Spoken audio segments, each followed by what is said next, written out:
How does a man entrusted with a nation's highest office, a man sworn before millions to protect liberty and uphold the law, find himself complicit in a plot to unleash terror upon his own people? When Charles Logan first assumed the presidency, few saw him as a threat.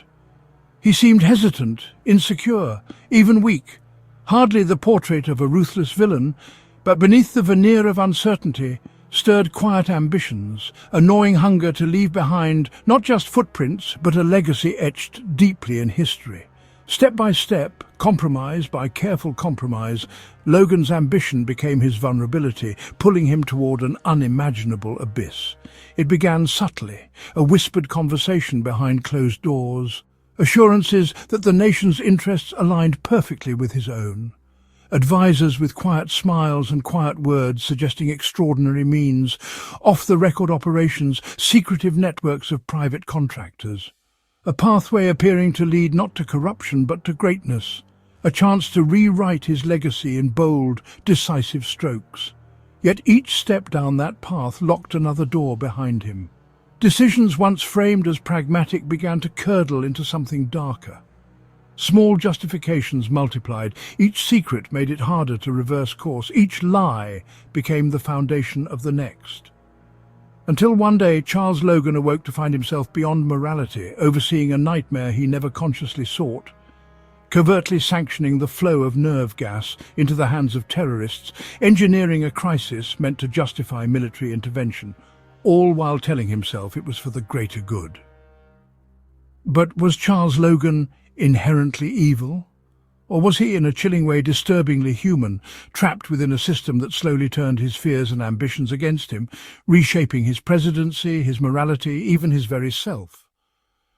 This is Logan's story, told as he lived it, one incremental compromise at a time, not as a caricature, not as a villainous cartoon, but as a leader who desperately wanted history's respect, who dreamt of uniting a fractured nation and securing peace abroad. Instead, he found himself spiraling toward infamy, ensnared by the hidden logic that power itself quietly imposes. Because Logan's downfall isn't merely about personal flaws, it's about how unchecked presidential authority reshapes the fabric of a government, quietly dismantling safeguards, silencing dissent, and redefining truths. It reveals a presidency that can become its own gravitational force, bending laws, institutions, and even reality itself around its center. By following the path Logan walked, through temptation, justification, and catastrophic collapse, we don't simply observe a fictional tragedy. We confront a haunting, real-world question. How do tiny breaches in integrity transform into existential threats to democracy? More urgently, what hidden vulnerabilities make a presidency susceptible to such a catastrophic spiral? And how do we recognize them before it's too late? Charles Logan had always felt overshadowed. Ascending to the presidency under uncertain circumstances, he sensed the public's whispered doubts, questions of legitimacy, competence, resolve. He'd spent nights staring at news cycles filled with criticism, replaying every misstep, every hesitation. His advisors murmured about weakness, and Logan, desperate to silence those voices, perhaps most of all his own, longed for a chance to rewrite his story.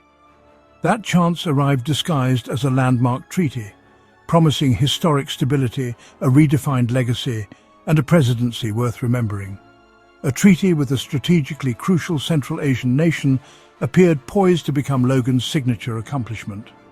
He imagined headlines declaring his diplomatic mastery, portraits of himself as a visionary leader whose decisive actions secured America's security, economic future, and global influence. But reality soon dimmed the dream. Negotiations stalled. Regional unrest threatened to derail everything.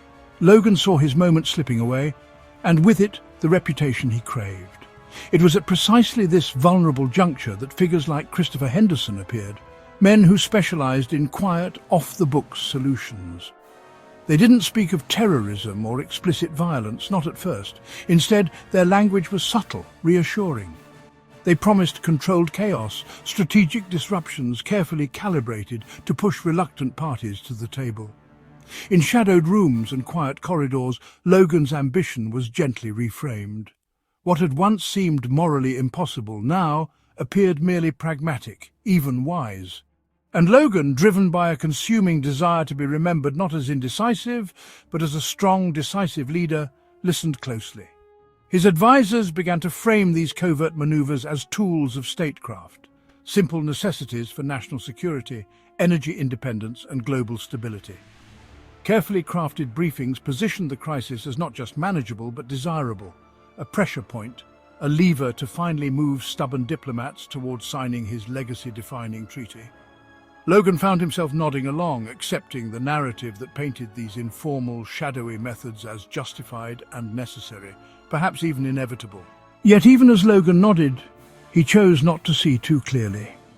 Henderson spoke vaguely of private intelligence networks, off-books resources, and deniable intermediaries, terms that blurred accountability, presenting power without consequence.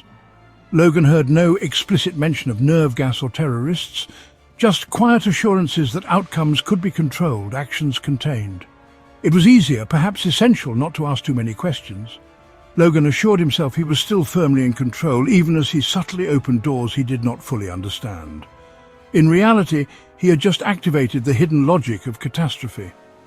At this moment, Logan had committed no explicit crime. Yet without fully grasping it, he'd already locked himself into a dangerous structural logic. His personal ambition, a profound yearning to rewrite his story as a decisive, historically meaningful leader, had fused seamlessly with a narrative of national interest, creating a powerful justification for action. This justification, now deeply internalized, authorized Logan to embrace covert methods, shadowy tools he scarcely comprehended, yet readily accepted. Each element justified the next in an endlessly reinforcing loop. Ambition framed the nation's need legitimized covert action, and covert action fed back into ambition, offering him an intoxicating illusion of control. In this closed cycle, the line between statesmanship and subversion blurred imperceptibly. Logan wasn't actively seeking betrayal. He had simply allowed the presidency's gravitational pull, his own unchecked ambition, to quietly reshape the moral universe around him, incrementally transforming impossible into inevitable.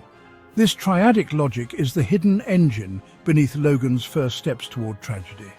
It reveals the unsettling truth that a presidency doesn't need explicit criminal intent to catalyze disaster, just the subtle alignment of ambition, justification, and available means.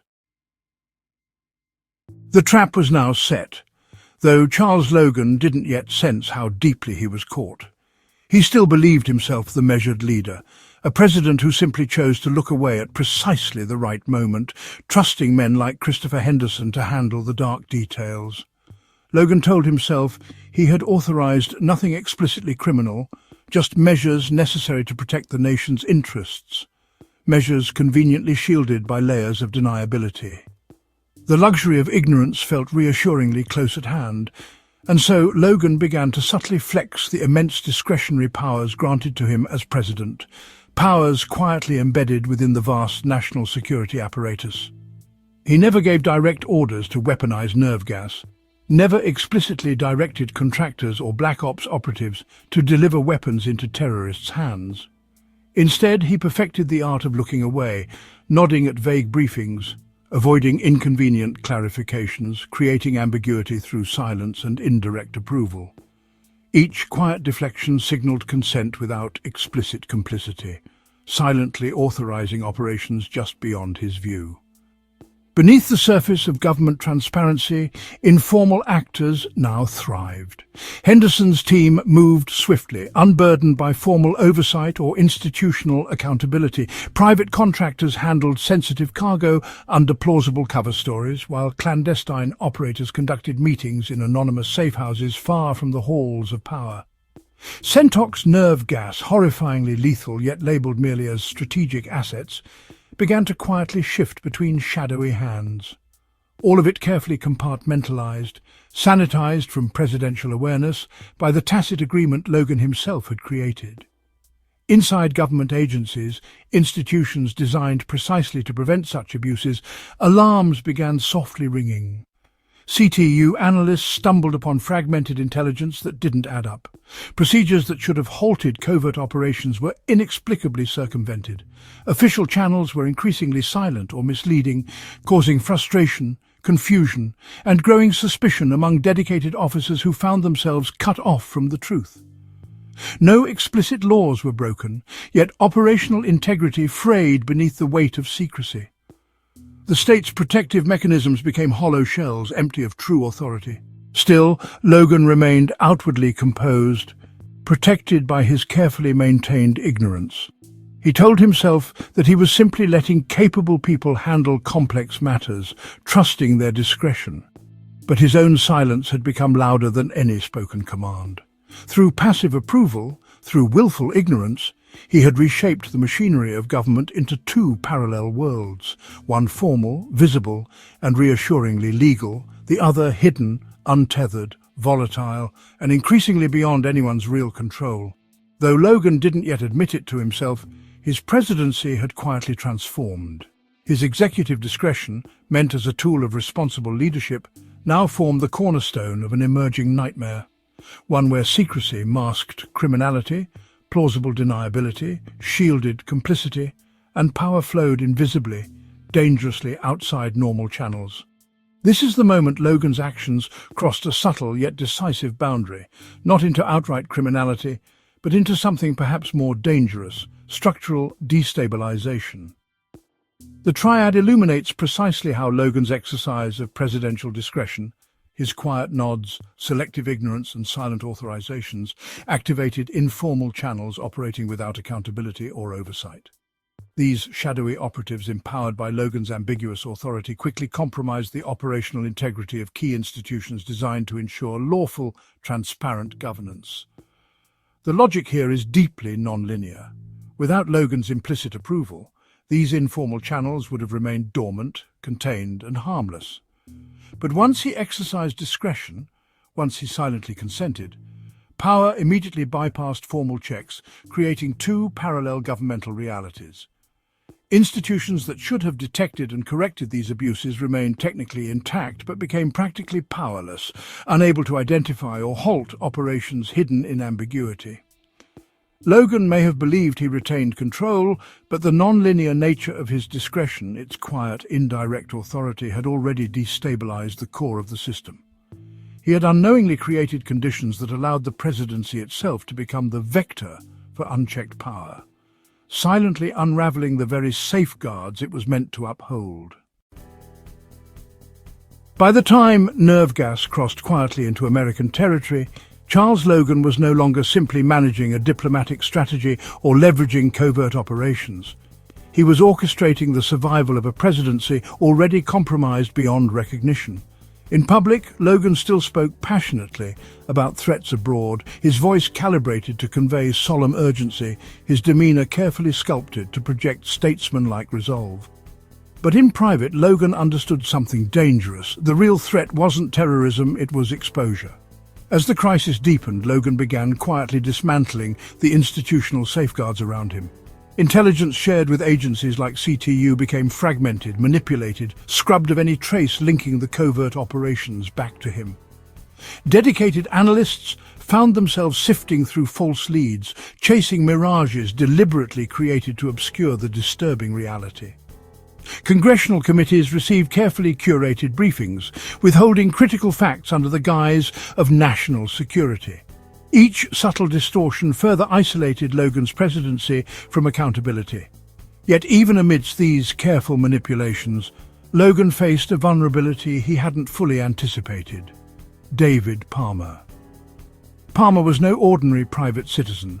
As a former president, he maintained the privilege of receiving classified security briefings.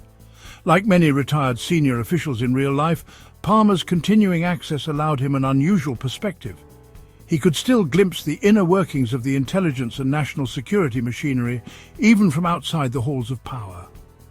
While Palmer no longer held office, he remained deeply respected, influential, and critically able to piece together a puzzle Logan had carefully kept fragmented. Palmer's sharp mind, political instincts, and intimate familiarity with the presidency made him uniquely dangerous. Where others saw confusion, Palmer might recognize patterns. Where others found gaps, Palmer could sense cover-ups. The simple act of Palmer receiving briefings, examining incomplete intelligence through the eyes of an experienced statesman, threatened to expose everything Logan had painstakingly hidden.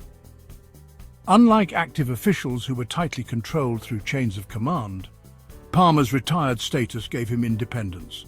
He was free to speak, investigate, or even publicly challenge Logan without institutional reprisal. In response, Logan did something chillingly familiar to real-world tactics. He attempted to sever Palmer's access, contemplating the rescinding of his security clearance under a convenient national security pretext. Yet even Logan knew such a move would invite suspicion. Stripping Palmer's clearance would confirm Palmer's suspicions and reveal Logan's own desperation. Instead, Logan opted for a darker, more permanent solution. David Palmer was assassinated. It was a shocking, tragic act, but for Logan, a perversely logical one. Palmer's murder was not merely political violence, it represented the ultimate weaponization of secrecy, a final silencing of truth to maintain the illusion of integrity. This deliberate suppression of Palmer's access and eventual murder became a stark metaphor, echoing troubling real-world practices in which revoking security clearances is sometimes employed not for genuine security reasons, but to conceal wrongdoing or silence criticism. Security clearances, intended to ensure the safe flow of essential information, become dangerous when weaponized by authority figures seeking to evade accountability. In Logan's case, the attempt to revoke Palmer's clearance, and ultimately his life, was more than abuse of power. It represented an existential betrayal of democracy's basic requirement for transparency, accountability, and the open exchange of information. With Palmer gone, Logan's presidency slid rapidly into full opacity. Potential whistleblowers, agency insiders, career analysts, journalists quickly learned the price of dissent. Fear and paranoia began to pervade the halls of government. Individuals who might have spoken out fell silent, terrified by Palmer's fate. Institutions meant to maintain checks and balances became hollowed-out husks, quietly serving Logan's concealed agenda rather than national security. Logan had transformed his administration into something profoundly disturbing. A government where truth was malleable, accountability was non-existent, and security measures intended to safeguard democracy were instead exploited as tools of concealment and coercion. The triad vividly reveals the structural implications of Logan's descent into secrecy.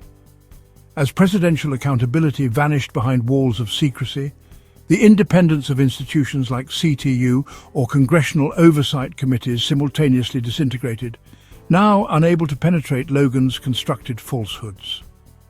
At the same moment, the violent suppression of internal resistance and whistleblowing, epitomized by Palmer's assassination, completed the structural collapse. Each of these components was not simply weakened independently. Their failures reinforced and compounded one another in a relentless spiral of degradation. This reveals a disturbing systemic truth. A presidency committed to concealment does not merely weaken accountability. It actively dismantles every mechanism intended to constrain its power. Logan's efforts to silence Palmer illustrate how the dangerous erosion of transparency can extend far beyond administrative tactics like rescinding clearances. It can lead inexorably toward deeper forms of violence and suppression, turning democratic structures into authoritarian tools.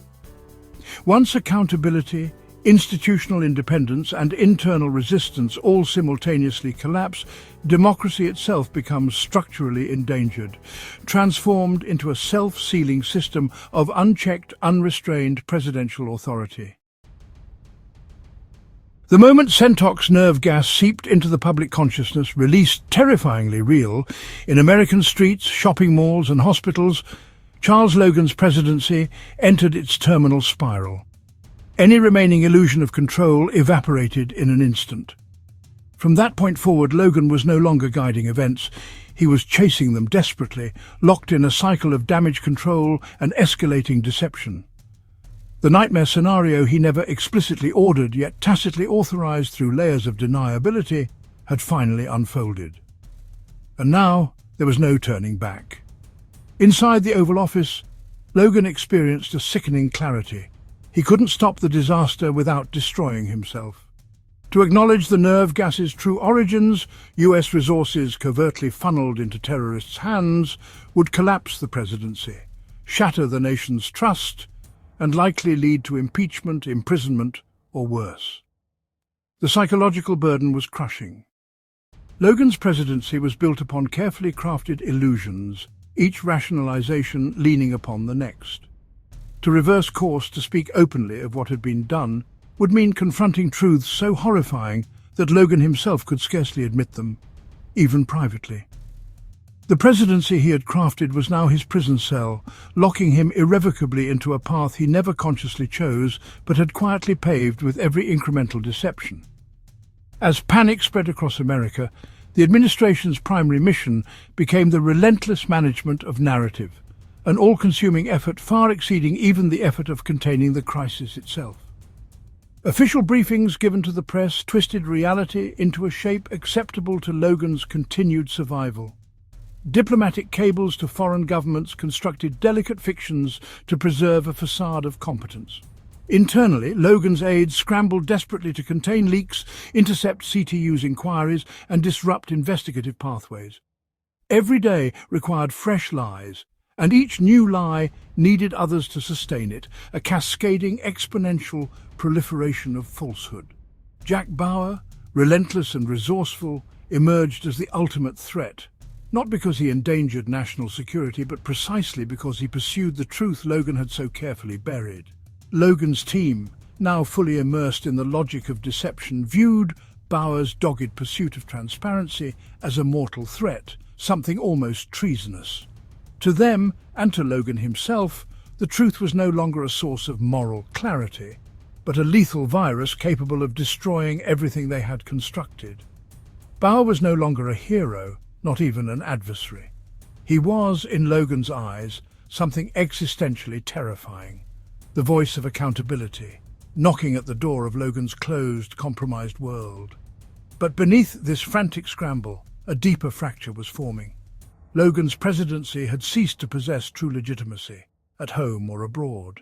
His authority no longer derived from constitutional trust or public consent, but from desperate maintenance of appearances. He was ruling entirely by fiction. Yet the more elaborate and carefully sustained this fiction became, the more brittle it grew. Each additional cover-up, each suppression of evidence, each interference in CTU's investigation made legitimacy increasingly artificial, perilously fragile. Logan's administration existed now solely to maintain an appearance of integrity it no longer possessed. Each step in this direction required progressively more extreme measures to maintain, locking Logan into a permanent escalation that pulled him deeper into crisis with every passing hour. Charles Logan could feel his presidency collapsing, even as he was compelled to prop it up at any cost. He had long ceased to be in command. He had become a prisoner of his own manufactured reality, pushed inexorably forward by the structural demands of deception and survival. His presidency was now the victim and embodiment of the ultimate political paradox. The harder he struggled to sustain legitimacy, the more he destroyed it, and the more he destroyed it, the harder he had to fight. This final devastating stage in Logan's presidency illustrates a harrowing structural truth. Logan wasn't merely trapped by circumstance or ideology, he was caught in a triadic feedback loop from which escape became impossible. At the heart of this loop was his inability to reverse course. Acknowledging the truth was morally unbearable and politically catastrophic. Because reversal was impossible, maintaining control over the narrative became his administration's overriding imperative. Every new act of deception and suppression required greater, more extreme acts of deception to sustain it, creating an ever-tightening spiral of dishonesty and fear. Yet narrative control alone could never suffice. It depended entirely upon maintaining the fragile illusion of legitimacy. Logan's legitimacy was no longer genuine. It was sustained solely by false narratives that obscured catastrophic truths. This legitimacy was brittle, fragile, increasingly hollow, constantly requiring fresh lies and escalating suppression to survive. The triad's logic reveals the deadly structural bind Logan created. Without legitimacy, narrative control collapses. Without narrative control, reversal becomes necessary and impossible. Without the willingness to reverse course, legitimacy further deteriorates. Each failure compounded the next, locking Logan permanently into escalation. His presidency now structured solely around deception. The more extreme his actions became, the narrower his choices grew, until finally Logan had no room left to maneuver, no reality left to defend, only the brutal, tragic momentum of a presidency spiraling toward inevitable collapse. You think this kind of thing can't happen?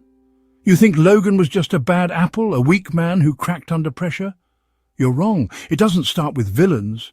It starts with ambition, insecurity, a legacy to protect.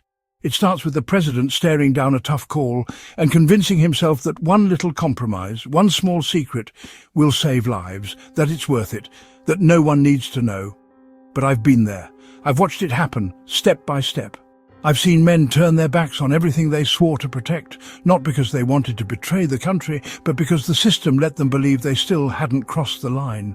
By the time they realized the truth, they were too far gone. If there's one thing the story of Charles Logan should teach us, it's this. Every abuse of power starts with silence, with a nod, with a classified order no one questions. It's never just one man. It's the structure that lets him operate in the dark. It's the people who look the other way. It's the ones who say, he's the president. He must know what he's doing. That's how democracies rot from the inside out. So stay alert. Ask the hard questions. Follow the truth, even when it's buried under 1,000 lies. Because once the system starts breaking, it won't fix itself. And when it comes down to it, no title, no office, no oath means a damn thing, unless someone's willing to stand up and say, this is where it stops.